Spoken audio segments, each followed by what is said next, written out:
नमस्कार दोस्तों, मेरा नाम है विजय कुमार। आप देख रहे हैं कॉमिक्स पिटारा चैनल को। तो चलिए दोस्तों, मनोज चित्रकथा की इस शानदार कॉमिक्स को शुरू करते हैं, जिसका नाम है हाथी का अंडा। तो आप देख सकते हैं इसका कवर पृष्ठ, जो कि कुछ इस तरह का है। तो चलिए इसकी शानदार स्टोरी को हम शुरू करते हैं। हर वर्ष की तरह राजा विक्रम सिंह ने इस साल भी देश और प्रजा की अखंडता एवं सुख शांति के लिए शाही मैदान में यज्ञ का आयोजन किया। यज्ञ के आरंभ होने से पहले नियत समय पर राजा विक्रम सिंह भी शाही मैदान में आ पहुंचे। महाराज विक्रम सिंह जिंदाबाद, महाराज विक्रम सिंह अमर रहे। शीघ्र ही यज्ञ आरंभ हो गया, परंतु यज्ञ आरंभ हुए अभी कुछ ही क्षण बीते थे कि अरे बोलती चिड़िया, हे भगवान, वर्षों बाद आज फिर जरूर कोई अनिष्ट होगा। तभी उस विशालकाय चिड़िया ने यज्ञ स्थल की ओर गोता मारा और उस पोटली को अपने पंजे में दबोच लिया, जिसमें हवन सामग्री रखी थी। फिर इससे पहले कि कोई कुछ समझ पाता, वो आकाश में उड़ गई। महाराज, वो बोलती चिड़िया तो हवन सामग्री ले गई और ये शुभ लक्षण नहीं है। मैं कुछ समझा नहीं पुरोहित जी, उस चिड़िया के सामग्री ले जाने से आपका क्या अभिप्राय है? महाराज, उसे सारे नगरवासी बोलती चिड़िया के नाम से ही पुकारते हैं और उसका दिखाई देना अपशकुन माना जाता है। लगता है हमारे देश पर जल्द ही कोई विपत्ति आने वाली है, लेकिन हमने तो उस चिड़िया को पहली बार देखा है। आपको राजगद्दी संभाले केवल 5 वर्ष ही हुए हैं महाराज, जबकि 10 वर्ष से भी ज़्यादा समय तक हमारी खुशकिस्मती से वो बोलती चिड़िया हमारे देश में दिखाई नहीं दी है। अतः हमारे देश में सुख शांति एवं अमन चैन रहा है। आपके पिता स्वर्गीय श्री जय सिंह जी इस चिड़िया से अच्छी तरह परिचित थे, क्योंकि उनके राजकाल में 3 बार ये चिड़िया दिखाई दी थी और तीनों बार देश एवं प्रजा को जान माल से भयानक नुकसान उठाना पड़ा था। तब से स्वर्गीय महाराज जय सिंह जी हमेशा इसी कोशिश में लगे रहते थे कि वो चिड़िया किसी भी तरह हमारे राज्य में प्रविष्ट ना होने पाए। अपनी इस कोशिश में वे काफ़ी हद तक सफल भी रहे थे, लेकिन आज उस चिड़िया का फिर दिखाई देना किसी आने वाले अज्ञात संकट का सूचक प्रतीत हो रहा है। परंतु उस बोलती चिड़िया के रहस्य से आज तक हमें अनभिज्ञ क्यों रखा गया, वरना हम भी उसे अपने देश में प्रविष्ट होने से रोकने की कोशिश करते हैं। शायद किसी को ऐसा मौका ही नहीं मिला होगा। फिर इतने वर्षों में मैं स्वयं भी उस चिड़िया को भुला बैठा था। अब जो होगा सो देखा जाएगा। आप यज्ञ आरंभ कीजिए। लेकिन हवन सामग्री तो वो चिड़िया ले गई और बिना हवन सामग्री के ठहरिए, हम हवन सामग्री और मंगवा देते हैं। अगले ही पल राजा एक सैनिक को हवन सामग्री में क्या क्या लाना है समझाने लगा और पुरोहित सोच में डूब गया। यज्ञ में पहली बार विघ्न पड़ा। क्या ये यज्ञ सफल होगा? हे ईश्वर, देश और हम सबकी रक्षा करना। तभी बिजली आसमान में कड़कने लगी। कर भयानक ढंग से बिजली कड़कने के कुछ क्षणों उपरांत ही मूसलाधार वर्षा आरंभ हो गई। ओह, बिन मौसम और बिन बादल बरसात, जरूर ये सब उसी अशुभ बोलती चिड़िया के कारण ही हो रहा है। महाराज, इस मूसलाधार बारिश में यज्ञ संपन्न करना किसी भी प्रकार से संभव नहीं। यदि आप उचित समझें तो यज्ञ किसी और शुभ दिन तक के लिए स्थगित कर दें। हम भी कुछ ऐसा ही सोच रहे हैं राजपुरोहित जी। निसंदेह आज का दिन शुभ नहीं है। विक्रम सिंह ने वहां मौजूद लोगों को अपने अपने घरों को जाने का आदेश दिया और स्वयं भी रथ पर सवार होकर राजमहल की ओर चल पड़ा। क्या वो बोलती चिड़िया वास्तव में इतना अशुभ है? क्या सचमुच हमारे देश पर कोई भयानक विपत्ति आने वाली है? नहीं नहीं, ऐसा नहीं हो सकता। मैं इन दकियानुसी बातों पर विश्वास नहीं करता। लेकिन फिर ये बिन बादल और बिन मौसम इतनी तेज बरसात कैसे? इसे भी झुटलाया नहीं जा सकता। सोच विचारों में डूबा विक्रम सिंह राजमहल पहुंचा और अनमने मन से भोजन कर झरोखों पर जा खड़ा हुआ। ओह, वर्षा तो रुकने की बजाय क्रमशः तेज होती जा रही है। अगले ही दिन प्रातः जब राजा सोकर उठा, तब भी मूसलाधार वर्षा हो रही थी। हे ईश्वर, ये तेरा कैसा प्रकोप है? कई दिनों तक लगातार वर्षा होती रही और नगर धीरे धीरे पानी में डूबने लगा। प्रजा में त्राही त्राही मच गई। उफ, मैं क्या करूं और क्या नहीं, कुछ समझ में नहीं आ रहा। क्या हमारा देश तबाह हो जाएगा और हमारी प्रजा अकाल मृत्यु के आगोश में हमेशा हमेशा के लिए सो जाएगी? आह, हे प्रभु, तू ही हमें रास्ता दिखा और हमारी मदद कर, वरना हम उस हृदय विदारक दृश्य को देखने से पहले ही आत्महत्या कर लेंगे। तभी महाराज की जय हो। महाराज, श्रीमान महामंत्री उग्रसेन जी, श्रीमान सेनापति बृजभान एवं श्रीमान राज पंडित विद्यानंद जी आपसे मिलने की आज्ञा चाहते हैं। ओह, ठीक है, उन्हें भीतर भेज दो। जो आज्ञा महाराज। अच्छा हुआ वे सब आ गए। मैं उनसे ही इस घोर विपत्ति से छुटकारा पाने का कोई उपाय पूछूंगा। यदि वे मदद ना भी कर सकें तो भी कम से कम मुझे कोई सलाह तो दे सकेंगे।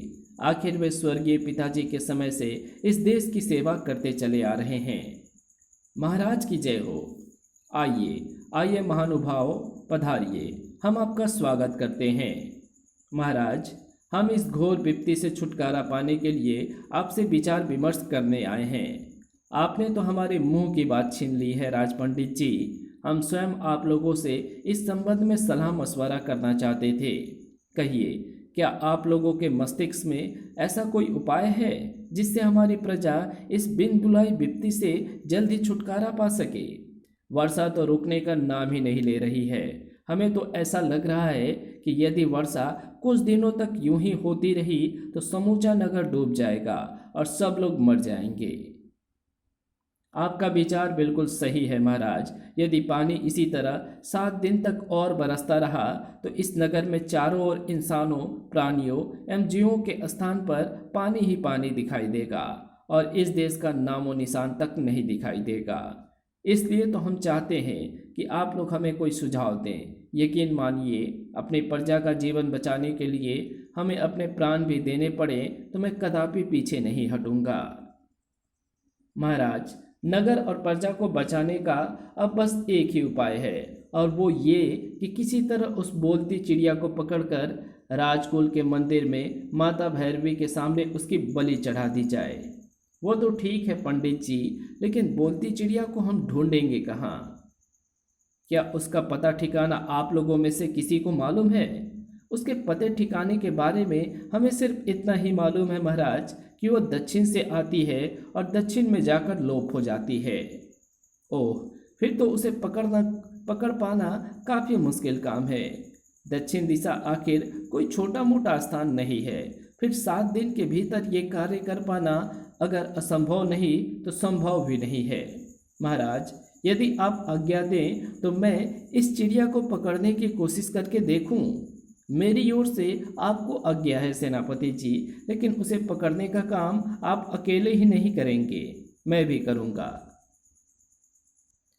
परंतु हाँ, आपके और हमारे दक्षिण दिशा में बढ़ने के रास्ते अलग अलग होंगे।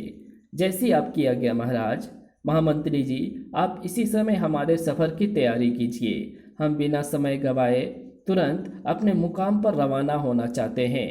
जो आज्ञा महाराज। इसी के साथ वार्तालाप समाप्त हो गया और तीनों राजा के विशेष कक्ष से बाहर निकल गए और दिन के तीसरे पहर राजा विक्रम सिंह घोड़े पर सवार हो दक्षिण दिशा की ओर रवाना हो गया, जबकि सेनापति कुछ बहादुर सैनिकों के साथ दूसरे मार्ग से दक्षिण दिशा की ओर रवाना हुआ। संध्या होने तक विक्रम सिंह एक नदी के किनारे जा पहुंचा। पहले पानी पीकर प्यास बुझाई जाए, फिर नदी पार करने का कोई उपाय करूंगा। ठहरो युवक, पानी पीने से पहले तुम्हें मेरे एक प्रश्न का उत्तर देना होगा। यदि तुमने मेरे प्रश्न का उत्तर दिए बिना पानी पिया तो तुरंत मृत्यु को प्राप्त हो जाओगे। आप कौन हैं महानुभाव और कहाँ से बोल रहे हैं? मैं इस नदी का स्वामी हूँ, अतः बिना मेरी आज्ञा के तुम इस नदी का पानी नहीं पी सकते। ठीक है महानुभाव, आप प्रश्न कीजिए। मैं अपनी ओर से यथासंभव आपके प्रश्न का उत्तर देने की कोशिश करूँगा। तो बताओ। यदि तुम कभी अपने प्रियजनों के साथ किसी विपत्ति में फंस जाओगे तो सर्वप्रथम अपनी जान बचाओगे अथवा अपने प्रियजनों की। प्रश्न सुनकर राजा विक्रम सिंह गहरी सोच में डूब गया। कितना विचित्र प्रश्न है। फिर कुछ सोचने के बाद, महानुभाव, मैं झूठ नहीं बोलूंगा। ऐसी अवस्था में मैं सर्वप्रथम अपनी ही जान बचाऊंगा, उसके बाद अन्यों की। शाबाश, हम तुम्हारी सत्यवादिता से प्रसन्न हुए। अपनी वेशभूषा से तुम हमें कोई साधारण व्यक्ति प्रतीत नहीं होते। कौन हो तुम? मुझे राजा विक्रम सिंह कहते हैं, महानुभाव। ओह, राजा विक्रम सिंह। अगले ही पल, हमें तुम्हारा स्वागत करते हुए अत्यधिक प्रसन्नता हो रही है राजन। हमने तुम्हारा काफ़ी यश सुना है। अब तुम न केवल नदी का जल पी सकते हो बल्कि नदी पार भी कर सकते हो। धन्यवाद जलयक्ष। राजा विक्रम सिंह ने जी भरकर स्वयं भी पानी पिया और अपने घोड़े को भी पिलाया। तत्पश्चात, अब बताओ राजन, तुम कहाँ जा रहे हो, किस उद्देश्य से जा रहे हो, और उस उद्देश्य में मैं तुम्हारी क्या मदद कर सकता हूँ? जलदेव, मैं बोलती चिड़िया की खोज में जा रहा हूँ। क्या आप बता सकते हैं कि दक्षिण में वो मुझे कहाँ मिलेगी? कहकर विक्रम सिंह ने यक्ष को सारा किस्सा कह सुनाया। सबको सुनने के पश्चात, राजन, चूंकि मैं पानी के भीतर रहता हूँ इसलिए मुझे बाहरी दुनिया के विषय में कोई ज़्यादा जानकारी नहीं रहती। हाँ, इस नदी के पार जंगल है। उस जंगल में एक महात्मा जी रहते हैं। मुझे विश्वास है कि इस संदर्भ में वे तुम्हारी मदद अवश्य करेंगे। तब कृपया मुझे इस नदी को पार करने का कोई उपाय बताइए। तुम घोड़े पर सवार होकर आगे बढ़ो, नदी तुम्हें अपने आप रास्ता दे देगी। कहकर जलयक्ष अदृश्य हो गया। फिर विक्रम सिंह अपने घोड़े पर सवार होकर जैसे ही पानी में उतरा, नदी का पानी दो हिस्सों में विभक्त हो गया और विक्रम सिंह को उसके बीच से होकर आगे बढ़ने का मार्ग मिल गया। नदी पार कर विक्रम सिंह शीघ्र ही एक घने जंगल में पहुंच गया। जंगल में तो मैं आ पहुंचा हूँ, लेकिन उन महात्मा की कुटिया कहाँ होगी जिनके बारे में जलयक्ष ने मुझे बताया था। इस दिशा में आगे बढ़कर देखता हूँ। शीघ्र ही, आहा, वो रही कुटिया। लेकिन कुटिया के निकट पहुँचते ही विक्रम सिंह ने एक झटके से घोड़े की रास खींच ली। अरे, सांप, बिच्छू और शेर महात्मा जी के इर्द गिर्द। अब मैं उन तक कैसे पहुँच पाऊँगा? लेकिन तभी, इन जीवों से घबराने की कोई ज़रूरत नहीं है राजन, चले आओ। ओह, क्या ये मुझे जानते हैं? विक्रम सिंह घोड़े से उतरकर जैसे ही आगे बढ़ा, मार्ग में विचरते सांप, बिच्छू और पास बैठे शेरों ने उसका रास्ता रोक लिया। निसंदेह ये कोई पहुंचे हुए महात्मा है। प्रणाम मुनिवर, आयुष्मान भव। शायद तुम हमारे पास बोलती चिड़िया के बारे में जानने के लिए आए हो राजा विक्रम सिंह। हाँ महाराज, लेकिन इस विषय में आप कैसे जानते हैं? हमसे कुछ नहीं छिपा है राजन। तब तो आप मेरी मदद अवश्य करेंगे मुनिवर, और मुझे बोलती चिड़िया तक पहुंचने का मार्ग बताएंगे।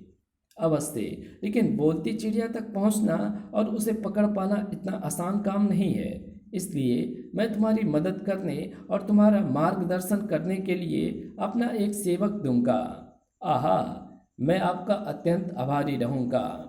तब साधु बिना कुछ कहे मिट्टी और घास फूस लेकर कोई पुतला बनाने में जुट गया। जब पुतला तैयार हो गया तो साधु ने कोई मंत्र पढ़ते हुए उस पर जल छिड़का। पुतला तुरंत जीवित हो उठा। आज्ञा कीजिए स्वामी, सेवक हाजिर है। आश्चर्यजनक। सुनो लिप्ते शाह, तुम्हें राजा विक्रम सिंह की यानी इनकी वक्त ज़रूरत पर न केवल मदद ही करनी है बल्कि बोलती चिड़िया तक पहुंचने के लिए इनका मार्गदर्शन भी करना है। जो आज्ञा स्वामी। जाओ राजन, अब तुम आगे का सफ़र इसके साथ तय करो। निश्चिंत रहना, मेरा यह सेवक अपने जीते जी तुम्हारा बाल भी बांका नहीं होने देगा। मुझे विश्वास है मुनिवर, लेकिन यहाँ से जाने से पहले मैं उस बोलती चिड़िया का रहस्य जानना चाहता हूँ। उसका रहस्य इस समय जान लेना तुम्हारे लिए हानिकारक होगा राजन, इसलिए हम उसका रहस्य तुम्हें नहीं बताएंगे। हाँ, समय आने पर तुम स्वयं उसका रहस्य जान जाओगे। बस अब तुम आगे जाओ। जो आज्ञा मुनिवर। ध्यान रहे राजन, तुम्हें केवल बोलती चिड़िया तक पहुंचने का प्रयास करना है। वक्त से पहले उसका रहस्य जानने की कोशिश मत करना, वरना संकट में पड़ जाओगे। मैं आपकी चेतावनी ध्यान में रखूंगा मुनिवर। फिर आओ, मैं तुम्हें घोड़े पर बिठा दूं। घोड़े पर आप बैठिए मालिक, मैं हवा में उड़ता हुआ आपके साथ चलूंगा। और विक्रम सिंह जैसे ही घोड़े पर सवार हुआ, बौना लिपटे सा आगे आगे उड़ता हुआ उसका मार्गदर्शन करने लगा। मेरे पीछे पीछे चले आइए मालिक। ठीक है। काफ़ी देर तक लगातार सफ़र करने के पश्चात वे एक घाटी में जा पहुँचे। बस मालिक, रुक जाइए। क्यों? आगे का मार्ग यहाँ पर रहने वाला राक्षस हमें बताएगा। ओह, कहाँ रहता है वो? यहीं कुछ दूर एक गुफा में। आइए मेरे साथ। यदि उसने हमें आगे का मार्ग नहीं बताया तो? ज़रूर बताएगा मालिक, वरना उसकी सामत आ जाएगी। कुछ देर बाद वो राक्षस इसी गुफा में रहता है मालिक, सावधान रहिएगा। वो जरा खपती दिमाग का है। चिंता मत करो, इस तलवार के रहते वो मेरा कुछ नहीं बिगाड़ पाएगा। तब आइए। परंतु वे जैसे ही गुफा के मुख की ओर बढ़े, उफ, ये अचानक आग की दीवार बीच में कहाँ से आ गई? शायद उस राक्षस को हमारे आगमन का पता चल गया है। अब हम गुफा तक कैसे पहुँचेंगे? चिंता मत करिए मालिक, और मेरा हाथ थाम लीजिए। मैं अभी आपको गुफा के भीतर पहुँचाता हूँ। अरे अरे, ये तो मुझे आग की तरफ क्यों ले जा रहे हो? क्या जलकर मरने का इरादा है? घबराइए नहीं मालिक, ये आग अब मेरे साथ साथ आपका भी कुछ नहीं बिगाड़ सकती। अजीब बात है, आग में तो जरा भी गरमाइश नहीं है। लगता है जैसे ठंडी हवा के भीतर से गुजर रहे हैं। ये उस मायावी राक्षस की मायावी आग की दीवार है मालिक, यानी दिखावटी आग, सिर्फ हमें भयभीत करने के लिए।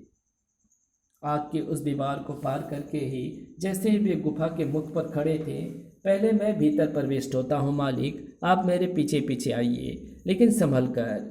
ठीक है। दोनों आगे पीछे गुफा के भीतर प्रवेश हुए। आ गए मेरा भोजन बनने। मालिक सावधान, ये वही मायावी राक्षस है। अच्छा बताओ, ये तुम दोनों में से पहले मैं किसका आहार करूं, छोटे का या बड़े का? अब एक कन कौवे, हमारा आहार बाद में करना, पहले सामने तो आ। पिद्दी के शोरबे, तेरा तो मैं बाद में आहार करूंगा, पहले तेरे बड़े साथी का कर लूं। इसी के साथ एक विशाल हाथ ने विक्रम सिंह को दबोच लिया। आ, ए छोड़ दे मेरे मालिक को। सुनता नहीं है क्या? मैं कहता हूँ छोड़ दे मेरे मालिक को, वरना मैं तेरा भूरता बना दूंगा एक दूसरी गुफा में पहुंचकर। लिप्ते साहब, मुझे बचाओ। अबे ओए शैतान की दुम, छोड़ दे मेरे मालिक को, वरना तू नहीं जानता कि मेरा गुस्सा कितना खराब है। अबे चिड़िया के बच्चे, तेरी इतनी हिम्मत कि मुझसे अबे तबे से बात करे? ले चख मजा। ठक, उफ, धम, हाय। अबे मोटू, तूने मुझे मारा, अब मैं तुझे नहीं छोड़ूंगा। देख बे मोटे, तेरी भलाई इसी में है कि तू मेरे मालिक को छोड़ दे, वरना मैं तेरी तोंद को पिचका कर तेरा खाना खराब कर दूंगा। तू मेरा कुछ नहीं बिगाड़ सकेगा पिद्दी। मैं तुझे इसी तरह मार मार कर तेरी चटनी बनाकर तेरे साथी के साथ ही तुझे खा जाऊंगा। तेरे साथी के साथ ही तुझे खा जाऊंगा। हैं? तो मुझे धमकी देता है? अबे चुप कर चूहे के बच्चे। हैं? तूने मुझे चूहे का बच्चा कहा? अब तेरी खैर नहीं। ले, अब चख मजा चूहे का। अरे, पलक झपकते ही सैकड़ों हजारों चूहे ने राक्षस के विशालकाय शरीर पर चढ़कर उसे गुदगुदाना शुरू कर दिया। शीघ्र ही भीष्म गुदगुदी से हंसते हंसते राक्षस के पसीने छूट पड़े। बस करो, बस करो, अपने इन चूहों को दूर करो। हम अबे, अब कहेगा कि मुझे चूहे का बच्चा? नहीं कहूँगा मेरे बाप, बिल्कुल नहीं कहूँगा। बस इन चूहों से मेरी जान बचा, वरना मैं हंसते हंसते मर जाऊँगा। ऐसे नहीं, पहले तुम वचन दो कि जो हम तुमसे पूछेंगे तुम उसका सही सही जवाब दोगे और हमारी मदद करोगे। मैं वचन देता हूँ बौने जादूगर, बस तो मेरी जान बख्श। तब लिपटे शाह ने अपना हाथ हवा में घुमाया। इसे छोड़ दो मेरे दोस्तों। तुरंत सारे चूहे अदृश्य हो गए और राक्षस जमीन पर बैठकर लंबे लंबे सांसें लेने लगा। बहुत खूब, लगता है लिपटे शाह ने इसे अपने चक्रव्यूह में फांस लिया है। हम्फ, उफ, ये मैं किस मुसीबत में पड़ गया। पता नहीं क्यों मेरी मायावी शक्तियों ने मेरा साथ नहीं दिया। सुस्ता ले बच्चे, अच्छी तरह सुस्ता ले। जरूर ये बौना मुझसे भी ज़्यादा शक्तिशाली और बड़ा जादूगर है। क्यों भाई, यदि सुस्ता लिए हो तो कुछ पूछूं? हाँ, पूछो। तो बताओ, बोलती चिड़िया हमें कहाँ मिलेगी और उसे कैसे पकड़ा जा सकता है? बोलती चिड़िया? अरे बाप रे, नहीं नहीं, मैं उसके बारे में तुम्हें कुछ नहीं बता सकता और ना ही मैं उसके बारे में कुछ जानता हूँ। सोच लो प्यारे, यदि तुमने मेरे प्रश्नों के उत्तर नहीं दिए तो पहले चूहे से गुदगुदाया था, इस बार चींटियों से कटवाऊंगा। नहीं, ऐसा गजब हरगिज मत करना। तो मेरे प्रश्नों का उत्तर दो। हाय हाय, अब मैं क्या करूं?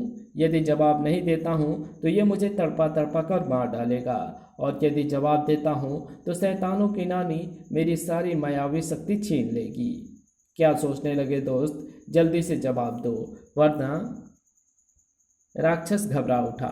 भाड़ में जाए शैतानों की नानी की शक्ति, जान है तो जहान है। ठहरो ठहरो, मैं तुम्हारे प्रश्नों का उत्तर देने को तैयार हूँ।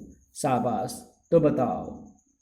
मैं ये तो नहीं जानता कि बोलती चिड़िया तुम्हें कहाँ मिलेगी और उसे कैसे पकड़ा जा सकता है।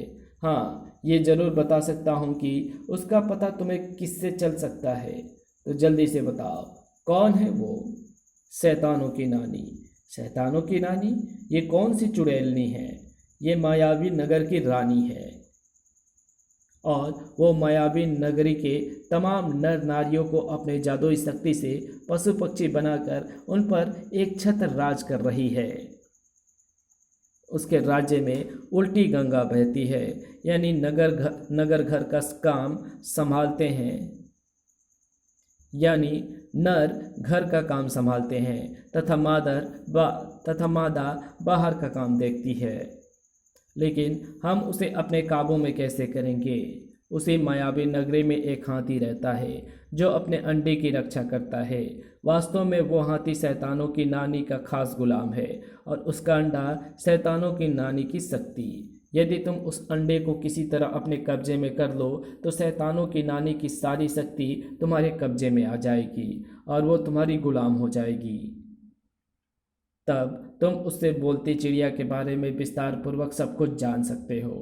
ओ, और वो मायावी नगरी कहाँ है? पाताल लोक में, और पाताल लोक का रास्ता यहाँ से कुछ दूर उत्तर में एक पहाड़ी कंदरा में है। कहीं तुम हमें कोई झूठी कहानी गढ़कर किसी खतरे में तो नहीं फंसाने जा रहे हो? मैं बिल्कुल सच कह रहा हूँ बौने जादूगर। यदि मेरी बात झूठी निकले तो मुझे लौटकर जो चाहे सजा दे देना। ठीक है, हम तुम्हारी बात पर विश्वास किए लेते हैं, लेकिन तुम्हें हमारे साथ उस पहाड़ी कंदरा तक चलना होगा जहाँ से पाताल लोक का रास्ता जाता है। वहाँ तक तो मैं चल सकता हूँ, लेकिन मैं उसके भीतर प्रविष्ट नहीं होऊंगा, वरना उस कंदरा के भीतर कदम रखते ही मैं भस्म हो जाऊंगा। ठीक है, तुम हमें उस कंदरा तक ही पहुँचा दो। अगले ही पल एक आंख वाला मायावी राक्षस उन दोनों को अपने कंधे पर बिठाकर एक तरफ उड़ चला। शीघ्र ही वो एक पहाड़ी के पास उतरा। ये रही वो कंदरा, आप दोनों इसमें प्रविष्ट हो जाएं। आगे का रास्ता आप स्वयं ढूंढ लेंगे। सुनो, जब तक हम लौट कर ना आए तुम मेरे घोड़े का ध्यान रखना। उसके खाने पीने की जिम्मेदारी अब तुम पर है, उसकी आप चिंता ना करें। आइए मालिक, अब देर ना करें। उसके भीतर प्रविष्ट होते ही एक आंख वाला राक्षस ठट्ठा मारकर हंस पड़ा। यदि ये दोनों पकड़े गए और मारे गए तो मेरा इस दुनिया में कोई दुश्मन नहीं रह जाएगा। यदि इन्होंने शैतानों की नानी को मार दिया या अपना गुलाम बना लिया तो भी मेरी मायावी शक्ति ज्यों को त्यों ही मेरे साथ रहेगी और मैं आज़ादी से जी सकूंगा इस कंदरा के भीतर। उफ, लिपटे साहब, यहाँ तो घटाटोप अंधकार है, हाथ को हाथ सुझाई नहीं दे रहा है। ठहरिए मालिक, मैं अभी रोशनी करता हूँ। अगले ही पल, वाह, आप मेरे पीछे पीछे आइए मालिक, मैं अभी पाताल लोक का रास्ता ढूंढता हूँ। विक्रम सिंह लिप्त शाह के पीछे पीछे एक लंबी सी सुरंग में चल पड़ा। निसंदेह मुनिवर का दिया ये सेवक अत्यंत ही करामाती है। जितनी आसानी से इतने राक्षस को अपने वश में किया, शायद उस तरह से मैं तो क्या, शायद कोई दूसरा भी नहीं कर सकता था। तभी विक्रम सिंह लड़खड़ाया, अरे रे, और जमीन पर गिरकर तेजी से एक तरफ लुढ़कने लगा। संभलिए मालिक, उस तरफ शायद कोई गहरा खड्डा है। ओह, मालिक अपने आप को संभाल नहीं पा रहे हैं, मुझे ही कुछ करना होगा। अगले ही पल, बस बस मालिक, बहुत कलाबाजियाँ खा चुके, अब संभल जाइए। लिप्ते शाह ने राजा विक्रम सिंह को किसी गहरे संकट में फंसने से तो बचा लिया, लेकिन अरे, मालिक तो बेहोश हो गए हैं, अब इन्हें मुझे ही उठाकर ले जाना होगा। दूसरे क्षण लिप्ते शाह ने एक ताकतवर नौजवान का रूप धारण कर लिया और चल प्यारे लिप्ते शाह, अपने मालिक की ये सेवा भी तू ही कर। और क्या लिप्ते शाह राजा विक्रम सिंह को लेकर पाताल लोक पहुंच सका? क्या राजा विक्रम सिंह हाथी का अंडा प्राप्त कर सका? क्या मायावी नगरी की स्वामिनी शैतानों की नानी को काबू में कर राजा विक्रम सिंह बोलती चिड़िया का पता जान पाया? आखिर बोलती चिड़िया का रहस्य क्या था? इन सब प्रश्नों के उत्तर जानने के लिए मनोज कॉमिक के आगामी सेट में पढ़ें शैतानों की नानी। तो मिलते हैं आपसे इसकी अगली कॉमिक्स में, जिसका नाम है शैतानों की नानी। तब तक के लिए बाय। अगर आपको ये वीडियो अच्छी लगी हो तो इस वीडियो को लाइक शेयर कमेंट ज़रूर कर देना। चैनल पर नए हो तो चैनल को सब्सक्राइब कर ऑल नोटिफिकेशन को सिलेक्ट ज़रूर कर देना। Thanks for watching my videos.